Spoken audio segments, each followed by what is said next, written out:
bener-bener ada di sebelah aku tuh nenek-nenek perempuan, dia tuh pakai baju putih beneran. What the? Dia duduk, dia udah tua tapi bajunya tuh putih-putih dan mukanya tuh berseri banget.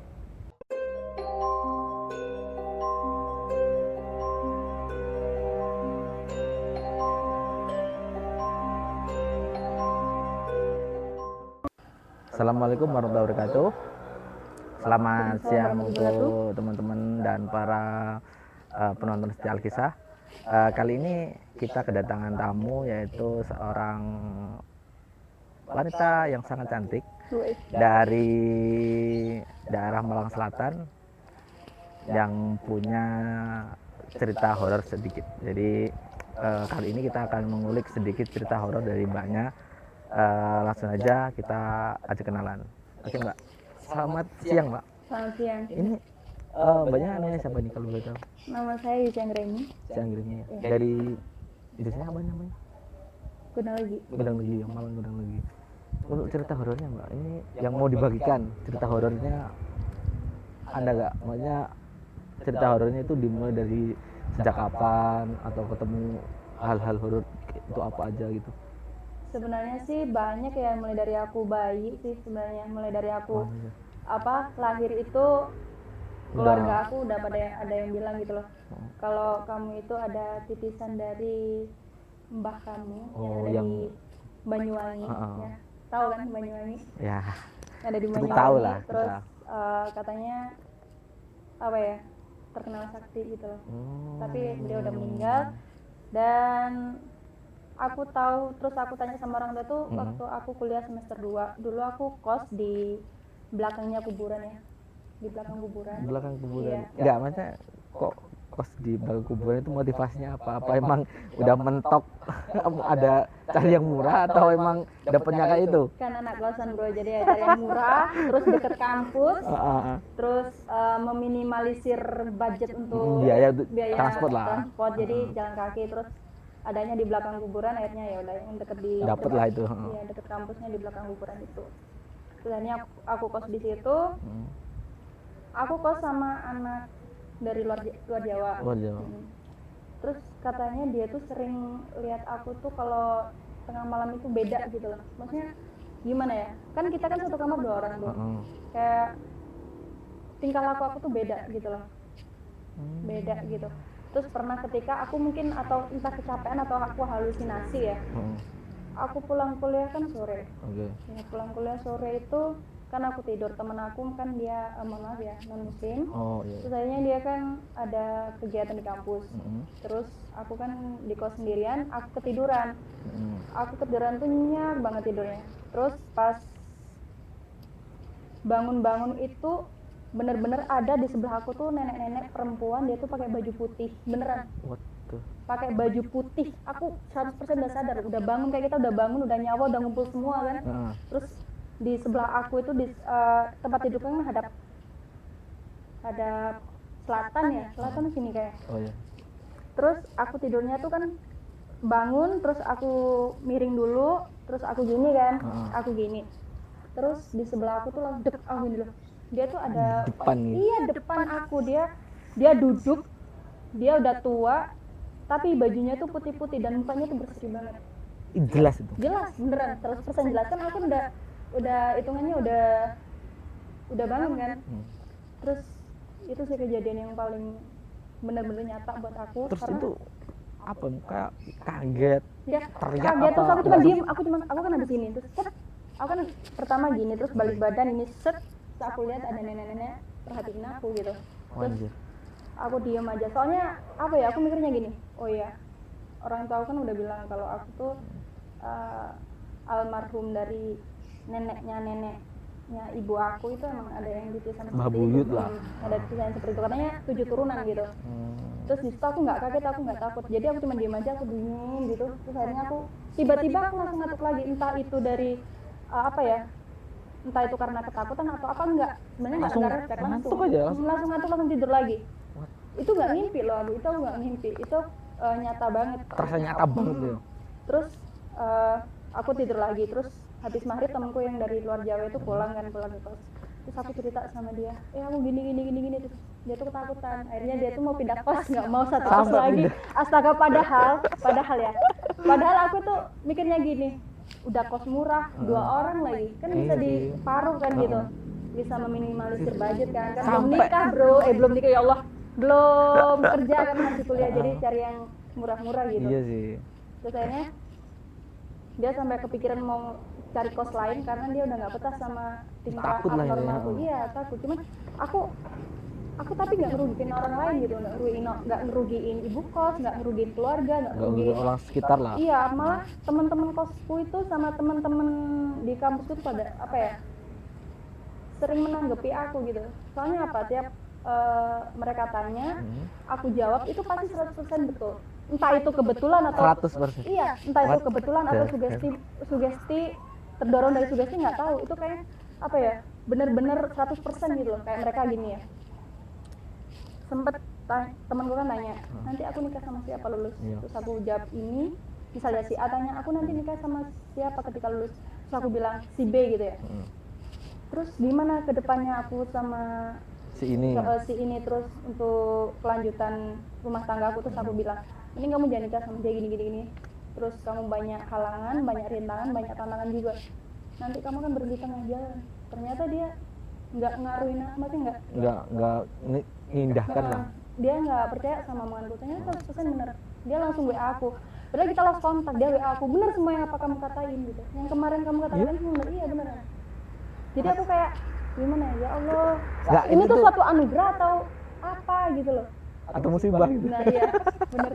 Nggak, itu apa namanya, sebenarnya waktu ngasih saran ke temen itu ada bayangan atau bisikan atau apa gitu? Enggak, langsung gini, ceplosan aja gini sebenarnya. Kalau ada orang yang mau tanya sama aku, pasti aku apa ya, bicara gini loh, aku kayak ada yang ngikutin di belakang, entah itu percaya dalam segi psikologisnya gimana aku nggak tahu ya, pasti di belakang kayak aku gini, Nek, aku ini temanku ada yang mau tanya gini, masuk dong ke aku gitu, masuk, tapi nggak 100% aku kesurupan, nggak 100% aku nggak kesurupan, aku masih sadar itu aku, cuman yang ada di otak aku, yang ada di pikiran aku tuh aku langsung ngomong aja ke mereka, dan itu 100% betul tau. Nah, ini kayak dari ngomong aja gitu iya, ya. keuangan mereka, nanti mereka kerja apa, terus nikahnya sama siapa. Tapi kan itu semua kan sebenarnya kan kehendak Tuhan, iya. Jodoh, pasti. Rezeki itu kehendak Tuhan. Aku nggak mau mendahului, cuman aku bilang sama mereka, jangan 100% percaya sama saya. Jadi buat pelajaran aja, buat di hati-hati aja. Ternyata betul gitu. Hampir semua betul. Gitu. Cuman dalam keadaan aku seperti ini tuh takutnya apa ya, kan aku kalau sakit hati sama orang itu pasti kejadian kayak gitu. Iya, takutnya sih gitu. Iya. Terus setiap aku lihat gitu ya tempat horor, nggak tempat horor sih, maksudnya kalau kita pas lewat di jalan yang kita nggak pernah lalui, itu pasti aku tahu ceritanya gitu, kayak rumah ini, dulu kayak gini ya, kayak apa ya, flashback kayak gitu ya. Kayak flashback, kayak betul-betul nyantol gitu loh. Jadi seolah-olah emang tahu bisa flashback, dulu kayak gini, rumah ini kayak gini dulu gitu. Iya. Cuman kekurangan aku itu aku nggak bisa lihat, aku kontrol sendiri, aku sendiri. Jadi aku sering dibohongin, aku sering gini, nggak bisa lihat ke aku sendiri. Kalau ke orang lain bisa gitu. Ya mungkin itu sih kekurangannya aku. Emosi juga sering nggak terkontrol gitu. Kayak gitu. Cuman kalau insya Allah bantu orang, lihat orang ini benar-benar tulus atau enggak, terus lihat orang ini bohong sama aku atau enggak, itu insya Allah bisa, benar-benar bisa gitu. Sering sih aku mendapat kejadian horor kayak gitu kan, dulu kos aku juga serem kan. Waktu kuliah itu aku banyak banget cerita-cerita horor sama mistis gitu, sampai teman-temanku tuh kayak takut sendiri, padahal aku nggak ngerugiin mereka, cuman gimana ya, mereka mungkin takut kalau nanti kedepannya aku gini mencelakai mereka. Padahal enggak, aku 100% masih diri aku sendiri, masih aku sadar itu aku gitu. Jadi nggak mungkin lah aku membahayakan temen gitu kan. Iya sih, gini apa namanya, kan kebanyakan orang kan pasti ada, kalau ada orang kesurupan atau apa kan, pasti yang ingin diketahui orang itu pastinya gimana sih, kayak dimasukin kayak gitu barang-barang kayak gitu, sesak nafas. Iya, sesak nafas. Aku kalau kalau aku kan memang bener-bener kalau memang itu untuk yang kebaikan, aku pasti fokusin diri biar apa sih yang di belakang aku yang katanya rewang aku, yang kata dosen aku rewang aku, apalah itu biar masuk ke aku. Jadi aku fokusin diri ini buat kebaikan, jadi ya aku terima walaupun mau masuknya tuh sesak, selesai masuknya tuh pasti aku sesak, badan semua panas menggigil, panas sampai teman-temanku sampai ketakutan, soalnya kenapa badanmu panas sampai Panas gini tinggi gitu ya? panas, padahal aku nggak sakit, aku nggak demam, aku nggak sakit, nggak apa, pokoknya kalau udah selesai seandainya ya masnya itu nyuruh aku tolong dong jodoh aku gimana gitu, tapi kan aku nggak, kembali lagi aku nggak akan mendahului Tuhan, ini Iya, cuma bener. buat gambaran aja Kasarnya gitu. kasih saran gitu kan, Kasih masukan. masukan gitu, mau terima ya monggo, nggak terima ya Bener. monggo gitu loh, dipakai ya silakan, ya dipakai silakan kan gitu, aku kan anu aja kan nggak ada yang dirugiin juga buat Iya aku sih. kan. Terus seandainya ya masnya mau tanya gitu, terus kan oh ya aku tahu, oh ya ini buat kebaikan, akhirnya aku fokusin diri di ruangan yang hening gelap, itu aku fokusin diri, terus sambil di hati aku bilang masuk gitu, akhirnya kalau udah masuk, tapi aku nggak kesurupan, Enggak, itu rahasia waktu. panas Enggak, maksudnya sesak. pertama masuk itu dari dada apa dari kepala ada Dari kaki, kadang kaki, kadang kepala, kadang pokoknya langsung panas semua badan panas, sesak gini, sesak. Terus akhirnya setelah sesak itu terus kayak muncul di otak gitu loh, langsung semuanya tuh jawaban tuh langsung muncul semua. Langsung ada semua, tinggal ngomong langsung Emang gitu. tanya apa terus langsung aku ngomong gitu, langsung aku ngomong, terus setelah itu ya selesai gitu ya, tapi ya aku masih ingat itu aku, jadi aku masih masih sadar? ingat, nggak 100% di Kendalikan. nah aku masih bisa sendiri gitu loh. Terus selesai itu misal masnya udah ya udah ada tanya lagi nggak, aku ya bilang gitu, aku baik-baik, ada yang tanya lagi nggak, iyalah nggak yang sampai marah-marah gitu, enggak ya, ada tanya temen gue banyak semua dia pasti kayak gitu, terus aku bilang lagi ada yang tanyain lagi nggak gitu, kalau nggak gitu biasanya aku mohon maaf ya, aku boleh tanya gini, ada yang tanyain lagi nggak gitu, jadi kita kayak skin to skin gitu loh, jadi dari hati bener-bener ada yang tanyain lagi nggak, kalau nggak aku mau pamit gitu. Bener, kalau nggak aku mau pamit gitu, aku pegang tangannya, kalau nggak aku mau pamit gitu. Terus kalau misal si temen aku bilang udah selesai semua jawabannya, udah apa ya, Udah kejawab lah. udah kejawab semua, udah lega gitu ya, semua masalah udah lega, semua yang kuraguin udah lega gitu ya, terus pasti aku bilang gini, aku bukannya mengendalikan Tuhan, aku bukan dukun, aku bukan ini bukan itu, jadi mau kamu pakai silakan, gak ya silakan, ini cuma saran aja gitu, soalnya kan minta tolong gitu kan ya, cuma saran, jadi aku nggak merugikan aku misal nggak kamu pakai gitu, cuman buat hati-hati aja, buat pelajaran ke depannya gitu. Terus ya udah, terus aku diem fokus sendiri, aku fokus, akhirnya aku udah langsung sesak lagi, panas badan itu gitu beneran. Aku dulu juga sering ikut lomba apa